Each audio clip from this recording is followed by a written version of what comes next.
Primero, punto de partida. Aunque las personas que cito solo son ahora un recuerdo, para mí comienzo esta segunda edición con los 4 párrafos que contenía la primera. Escribo estas líneas iniciales en un día que celebra toda la cristiandad, el Domingo de Comunión Mundial. El sermón en la misa a la que asistí esta mañana versó sobre el cristianismo como fenómeno universal.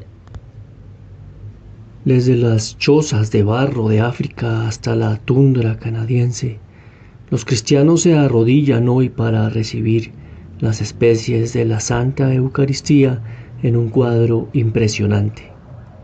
No obstante, mientras lo escuchaba con una mitad de mi mente, la otra volaba hacia un grupo más amplio de quienes buscan a Dios.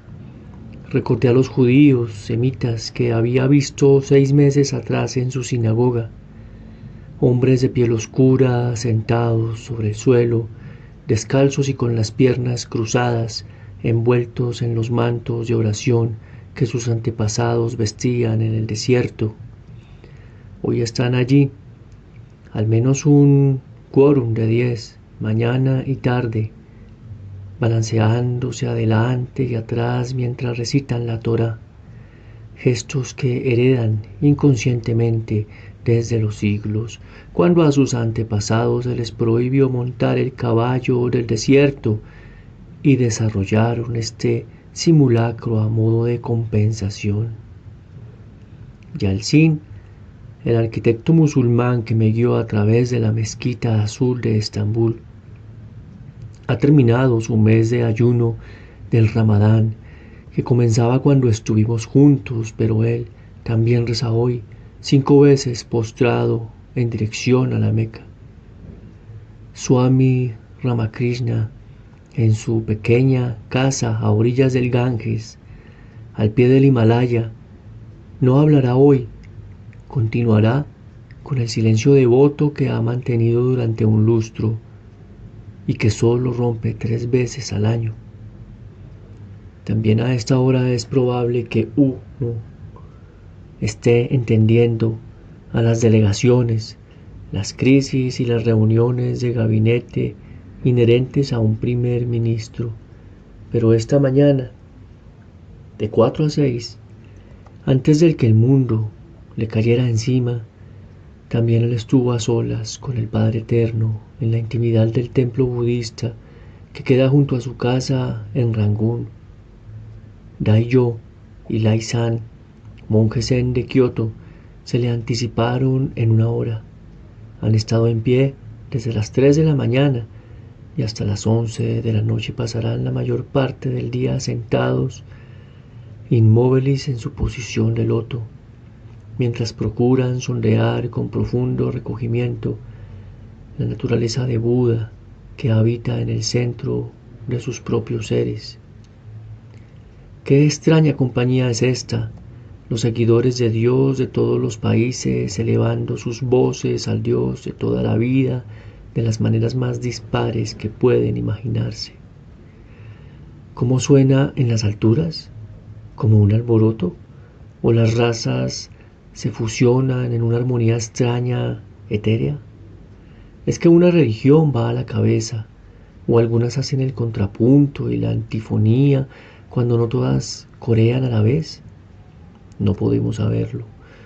Lo único que podemos hacer es escuchar con mucho cuidado y su atención cada una de las voces cuando se dirige a la divinidad. Esta manera de escuchar defiende el propósito de este libro que quizás se considera demasiado amplio. Las religiones que nos proponemos tratar circundan el mundo. Sus historias datan de miles de años y nunca han motivado a tantas personas como hoy. ¿Es posible escucharlas con seriedad dentro de los límites de un solo libro?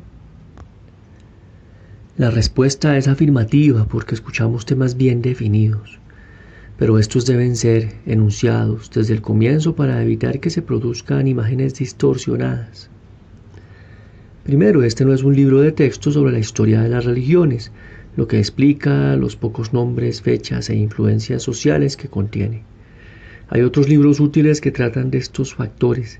Este también podría haber estado repleto de sus hechos y cifras, pero no es su intención repetir ese trabajo y hacer además el propio.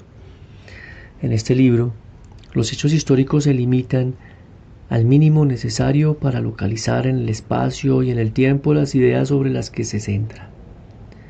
Se han hecho todos los intentos posibles por evitar la erudición al tratarse de los fundamentos que deben ser sólidos, o sea, por omitir el andamiaje que oscurecería las estructuras que se analizan. Segundo, ni siquiera un cuanto hace el significado intenta este libro dar una visión acabada de las religiones que considera, ya que las diferencias que cada una tiene con las demás son demasiado numerosas como para señalarlas en un solo capítulo. A modo de ilustración basta con pensar solo en el cristianismo. Los cristianos ortodoxos orientales rezan en catedrales ornamentales, mientras que los cuáqueros consideran que hasta las agujas de estas son una profanación. Hay cristianos místicos y cristianos que rechazan el misticismo. Hay cristianos testigos de Jehová y cristianos unitarios. ¿Cómo es posible decir en un capítulo de dimensiones manejables lo que el cristianismo significa para todos los cristianos? Como la respuesta obvia es que eso es imposible, la selección es inevitable. La interrogante con que se enfrenta un autor no consiste en decidir si elegirá algunos de los muchos puntos de vista. La interrogante se reduce a cuántos y cuáles presentará. En este libro, la primera tiene una respuesta breve. Intento tratar con razonable justicia las diversas perspectivas en lugar de pretender catalogarlas todas. En el caso del islamismo, este enfoque ha significado dejar de lado el tema chiismo, sunismo y las divisiones tradicional, modernista, pero mencionar las diferencias, actitudes hacia el sufismo. En cuanto al budismo, destaco sus tradiciones Hinayana, Mahayana y Vajrayana, pero omito las principales escuelas dentro de la Mahayana. Las subdivisiones nunca son más de 3, no sea cosa que los árboles nos impidan ver el bosque. Dicho de otra manera, ¿cuántas doctrinas cristianas incluiría usted si tratara de describir el cristianismo a un tailandés activo, inteligente e interesado? Sería muy difícil pasar por alto las diferencias entre la católica romana, la ortodoxa griega, la protestante, pero con toda probabilidad no se pondría usted a explicar las que separan a la batista de la presbiteriana. Cuando consideramos qué puntos de vista presentar, la pauta consistió en dar importancia a los intereses de los supuestos lectores. Para determinar esta importancia se tuvieron en cuenta 3 consideraciones. La primera fue una simple cuestión de números. Hay algunas religiones que deben ser conocidas por todos por el sencillo hecho de que sus seguidores son cientos de millones. La segunda fue la importancia para la mentalidad moderna, dado que el beneficio último que puede proporcionar un libro como este es ayudar a ordenar la vida del propio lector. Le he dado prioridad con cautela, aunque con cierta confianza, a lo que puede estimarse como las expresiones contemporáneas de estas religiones. La tercera consideración fue la universalidad. Todas las religiones mezclan principios universales como peculiaridades locales. Los principios, cuando se los resalta y aclara, se refieren a lo que genéricamente es humano en todos nosotros. Las peculiaridades, ricas combinaciones de ritos y leyendas, no son fáciles de entender para los foráneos. Una de las ilusiones del racionalismo es creer que los principios universales de la religión son más importantes que los ritos y los ceremoniales que la sustentan. Hacer esa afirmación es como sostener que las ramas y las hojas de un árbol tienen más importancia que las raíces que lo nutren. Sin embargo, para este libro no son más importantes los principios que los contextos, aunque no sea más que porque el autor se ha pasado años trabajando en ellos.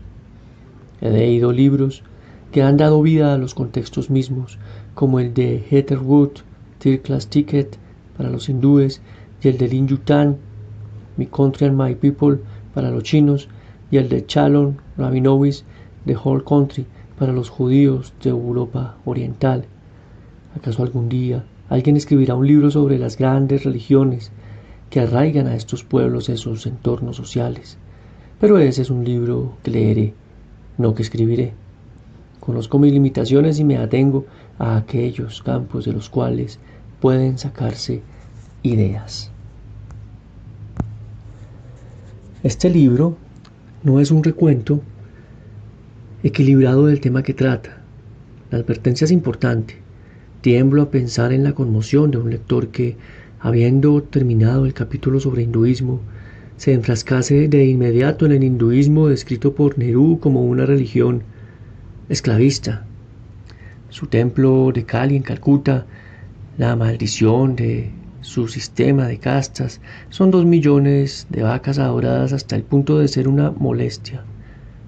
Sus faquires ofreciendo sus cuerpos a las chinches a modo de sacrificio.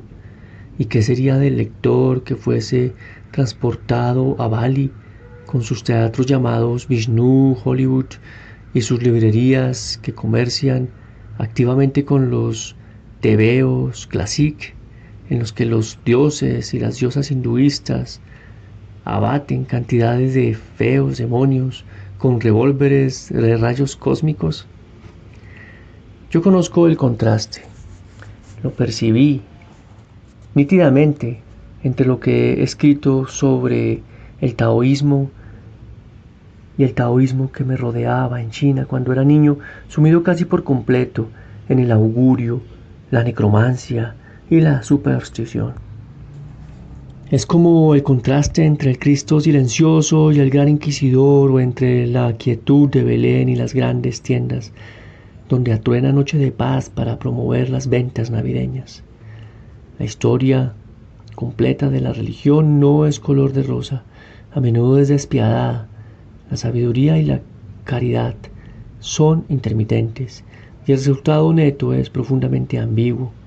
Una visión equilibrada de la religión debería incluir el sacrificio humano y las víctimas propiciatorias, el fanatismo y la persecución.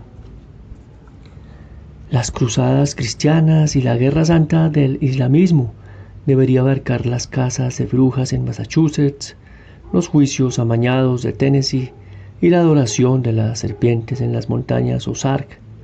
La lista no tendría fin.